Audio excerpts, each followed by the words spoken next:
Hi అండి. అందరికీ నమస్కారం అండి. ఫ్రెండ్స్, మనకి ఇప్పుడిప్పుడే మరొక ముఖ్యమైన అప్డేట్ అయితే రావడం జరిగిందండి. ఏపీలోనే ఉద్యోగులకు సంబంధించి ఇక్కడైతే మనకొచ్చిన అప్డేట్ ప్రకారంగా ఇక ఏపీలో ఉద్యోగులకు గుడ్ న్యూస్. ఉద్యోగ పెన్షనర్లకు డిఏ బకాయిలు చెల్లింపులకు ప్రభుత్వం గ్రీన్ సిగ్నల్ అంటూ అప్డేట్ అయితే వచ్చిందండి. అయితే ఇందుకు సంబంధించిన పూర్తి వివరాలు అయితే మన వీడియోలో తెలుసుకుందామండి. వీడియో మాత్రం ఎక్కడా స్కిప్ చేయకుండా చూడండి ఫ్రెండ్స్. అప్పుడే మనకి పూర్తి సమాచారం అయితే తెలుస్తుంది. ఇక ముఖ్యంగా లైక్ చేయండి ఫ్రెండ్స్. లైక్ చేయడం వల్ల మనకి తెలిసిన ఇన్ఫర్మేషన్ ఇంకొంతమందికి అయితే తెలిసే అవకాశం ఉంటుంది. లైక్ చేయండి ఫ్రెండ్స్. ఇక లేట్ చేయకుండా టాపిక్లోకి వెళ్ళిపోదాము.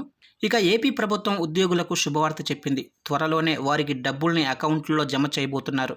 ఈ మేరకు ప్రభుత్వం కసరత్తు కూడా చేస్తుంది. మొత్తం 5,000 కోట్ల వరకు డబ్బుల్ని చెల్లించాలని భావిస్తున్నారు. గత ప్రభుత్వ హయాంలో పెండింగుల్లో ఉన్న బకాయిల్ని క్లియర్ చేయబోతున్నారు.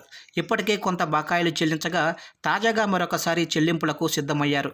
ఇక ఆ వివరాలు ఒకసారి తెలుసుకుందాం. ఇక ఆంధ్రప్రదేశ్ ప్రభుత్వం ఉద్యోగులకు తీపి కబురు. వారికి 5 ఏళ్ల నుంచి పేరుకుపోయిన ఉద్యోగుల బకాయిలను చెల్లించేందుకు సిద్ధమైంది. గత ప్రభుత్వం దిగిపోయే సమయానికి ఉద్యోగుల బకాయిలను క్లియర్ చేసే పనిలో ఉంది. ఉద్యోగుల బకాయిలు మొత్తం 25,000 కోట్లు ఉన్నాయని ప్రభుత్వం చెబుతోంది.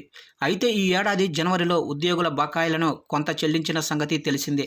ఈ బకాయిల్లో ఈ నెలాఖరు నాటికి జీపీఎఫ్ రిటైర్మెంటు ప్రయోజనాల రూపంలో 4,000 కోట్ల నుంచి 5,000 కోట్ల వరకు చెల్లించేందుకు కసరత్తు చేస్తున్నారు. ఇక ఈ నెలాఖరు నాటికి కేంద్రం నుంచి నిధులు వస్తాయని, వాటిని ఉద్యోగుల బకాయిల చెల్లింపులకు కేటాయించినట్లు చెబుతున్నారు.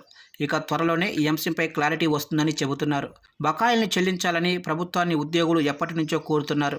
ముఖ్యమంత్రి సీఎస్ను కలిసి రిక్వెస్ట్ కూడా చేశారు. దీంతో ప్రభుత్వం విడతల వారీగా వారికి బకాయిల్ని చెల్లించే పనిలో ఉంది.